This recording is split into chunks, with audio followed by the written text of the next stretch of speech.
Argentina en este momento se caracteriza por un proceso de supresión de los derechos de propiedad, lo cual constituye un delito de lesa humanidad.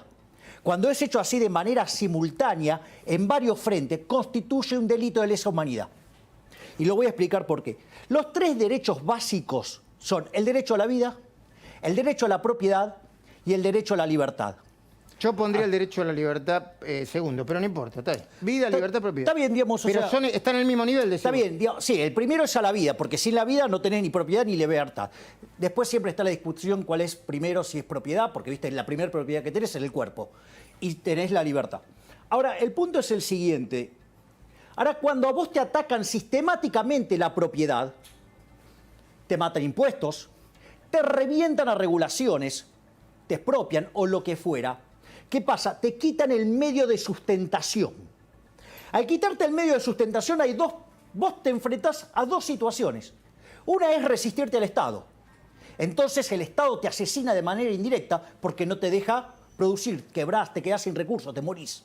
Bueno, los asesinatos que vos denunciaste por la pandemia. Sí. Pero eso es por la pandemia. No, pero, bueno, digo, está bien, pero a ver, sí, conversen. ahora sí podemos hacer el raconto de todo esto que constituye un acto de lesa humanidad.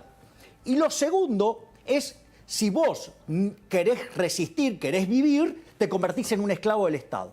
Entonces, ¿qué podemos listar acá? Bueno, el caso de expropiación de Vicentín, digamos, está en un directo ataque a la propiedad privada en contra de la Constitución. O sea, la Constitución parece que es un papel que podría estar como la Biblia y el calefón, ¿no? Después, otra cosa más. Con este tema de la pandemia, te limitan la posibilidad de transitar por la ciudad. No te permiten producir, es decir, no te permiten disponer de tu propiedad. Y además te exigen pagar impuestos. Te exigen mantener a los empleados, te exigen seguir manteniendo los salarios. Es decir, es un descontrol. Es decir, tenés violación y avance sobre la propiedad que inexorablemente te va a llevar a la quiebra. Es más, yo, digamos, felicito a Martín por los tweets y lamento mucho que lo hayan agredido tanto, con tanta sabiduría, porque los números del COVID no ameritan los desastres que se están haciendo. Pero al margen de eso, fíjate que en el fondo ya hay un plan sistemático, porque vos al dejar sin ingresos a las empresas y las obligás a pagar impuestos y las obligás a pagar los costos, las estás quebrando. El mes pasado, en abril quebraron 15.000 empresas. Hay empresas que ya no van a volver a... Perdón, no es que no crea. Está la feria judicial, ¿no? Entonces es difícil saber a ciencia cierta. Está bien, pero digo, van a cerrar. Pero hay 15.000 empresas que cerraron.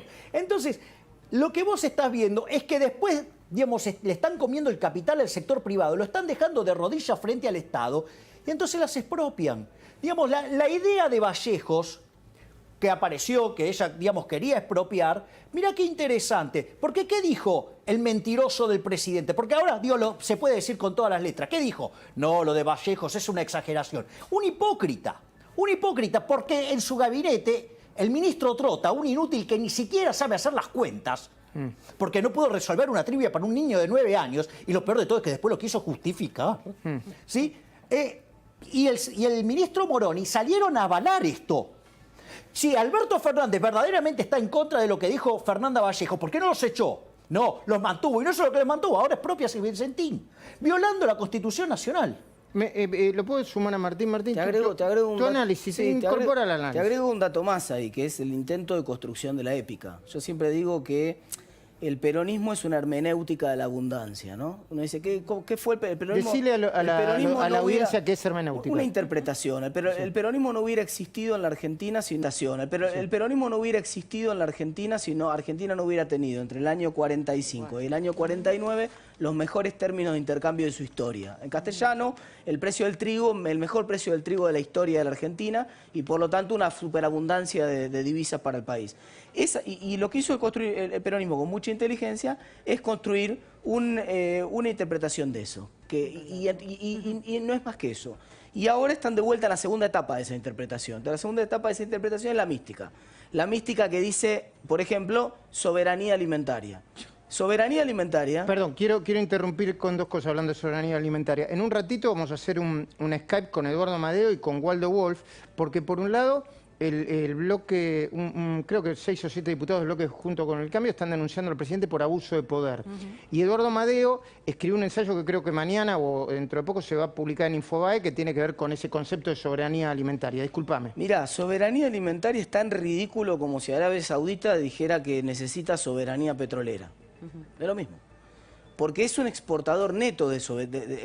Para que entienda la gente un poco el concepto, la idea de soberanía alimentaria viene de Europa después de la Segunda Guerra. En momentos en los cuales había países que no eran productores de alimentos y que entonces eran importadores de alimentos y dependían a veces de importar de países con los cuales podían estar en conflicto. Lo quiero sumar a Fede, pero son buenos, ponen buenos títulos. Pero déjame terminar la idea esta. Entonces, la idea era que vos produjeras, incluso a pérdida, incluso subsidiado, alimentos para nunca tener que depender de las importaciones de alimentos de otro país. Pero Argentina alimenta al mundo.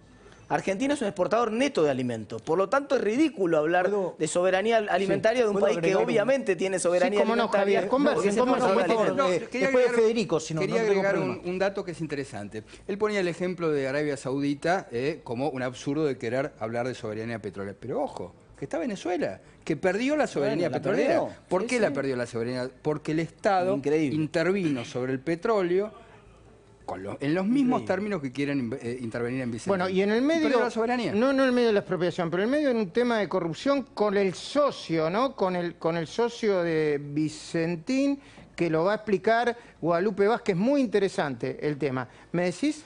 A ver, volviendo con la línea de la soberanía alimenticia, ¿no?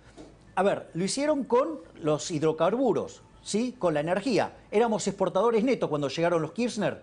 Se fueron importadores netos con unos desastres impresionantes con la importación de los insumos. Propusieron la soberanía monetaria. Nos llenaron la canasta de inflación y el impresentable de Banoli se fue con una posición en dólar futuro de 23.000 millones de dólares. Todo vendido de aire, dejándole cash por 1.500 millones de dólares a Sturzenegger. Y no cuento más cosas porque son muchísimo más graves.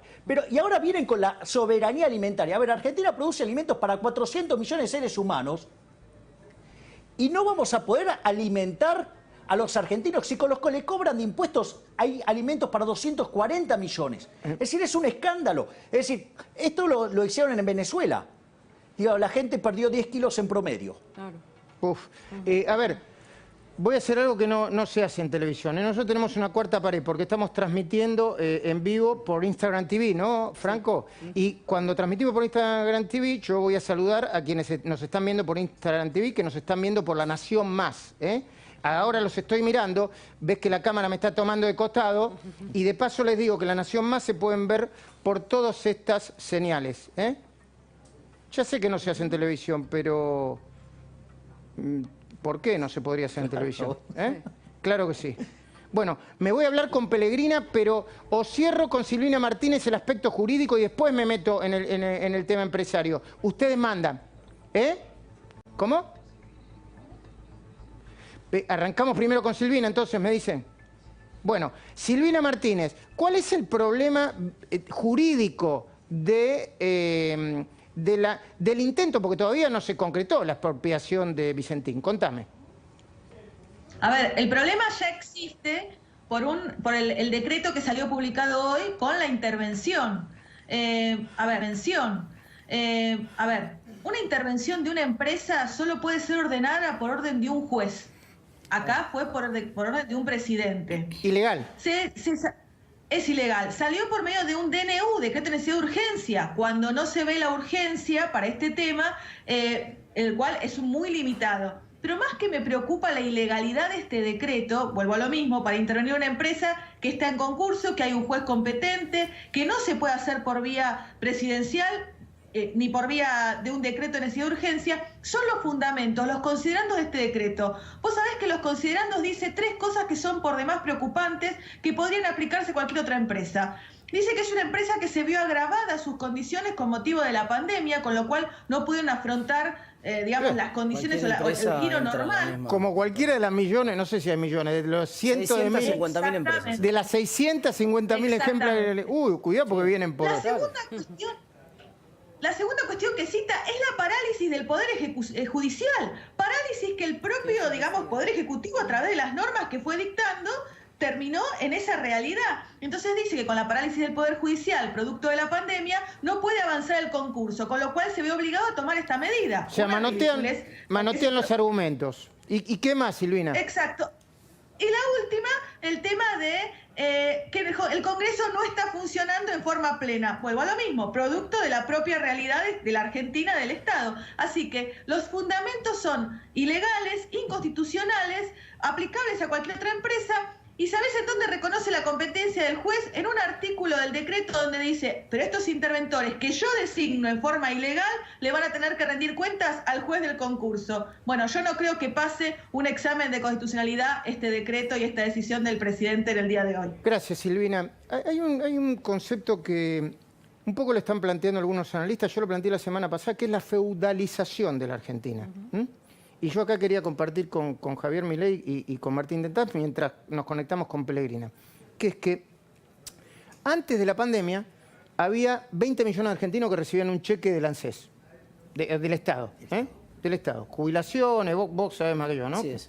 Bueno, ahora hay 33 millones de argentinos. Y yo tengo, una cosa cultural con eso. No estoy diciendo ninguna... no estoy atacando a la gente que recibe un cheque del Estado porque hay muchos que se lo merecen. Hay desde pensadores, médicos, no estoy hablando de eso. Estoy hablando del nivel de dependencia que le puede provocar a una persona psicológica, decir, che, ahora... yo conozco encargados que me pararon por la calle y dijeron, che, ahora, encargados de edificio, ahora mi salario me lo paga. Ahí hay una especie de feudalización, lo que pasa en Santiago del Estero, lo que pasó en Santa Cruz. La idea... Dice Milei, ¿no? Esto forma parte de un plan sistemático. ¿Hay un poco de Santa Cruz ahí, de esa feudalización, Javier? Mirá, yo tengo la sensación de que esto claramente es un plan sistemático. A ver, cuando te dice, pero ustedes los vieron las publicidades, el Estado te paga el 50% del sueldo o los 2 salarios mínimos, ¿no? Eso es falso, es mentira, porque en realidad el Estado no genera recursos. Es decir, el Estado es un ente ladrón, mafioso, que te roba vía los impuestos, ¿sí? Bueno, recordemos que yo tengo una filosofía... anarcocapitalista, ya entiendo, Bien. Anarcocapitalista. O sea, para mí los impuestos son un robo. Digo, nadie los paga voluntariamente. Entonces, en ese concepto donde el Estado, para darle algo a alguien, se lo tiene que sacar a otro primero. Entonces, en primer lugar, entonces no es que te lo da el Estado. Segundo, esos ATP que la gente recibe, y eso es una canallada, que los recibe vía ANSES, en realidad es un préstamo que le hace AFIP, que como no tiene recursos, lo hace ANSES hacia las empresas. Pero a las empresas lo van a tener que devolver. ¡Obvio! ¿Qué creías, que era un regalo? No, la verdad que yo no me metí nunca en el tema. Pero no, claro, se devuelven, hay que devolverlos. Y no solo eso. O sea que te prestan para los salarios y con intereses lo tenés que devolver. Obvio. Hay gente que devolvió los créditos, que no quiso saber nada, porque le salía mucho más caro. Sí, claro, al margen de los scratches. Sí. Entonces, pero fíjate la perversión, Luis. Al girártelo el ANSES te dice, te lo da el Estado. No te lo da el Estado. En realidad, vos tenés un acuerdo con tu empresa. Vos pagás, digamos, la empresa paga, el trabajador recibe, pero ¿qué hacen? Lo giran vía ANSES para que digan, te lo dimos nosotros, te lo dio el gobierno. Peor, mentira. No el Estado, el gobierno. Que es peor todavía, exactamente. Entonces, vos lo que ves es... Te digo, volvamos a la idea de un plan sistemático de supresión de los derechos de propiedad, porque eso constituye un delito de lesa humanidad. Las cosas que están pasando en Argentina son las mismas que pasaron en Venezuela, nada más que a una velocidad muchísimo más rápida. I am officially running for President of the United States. America will never be a socialist country. I would build a great wall, and nobody builds walls better than me, believe me.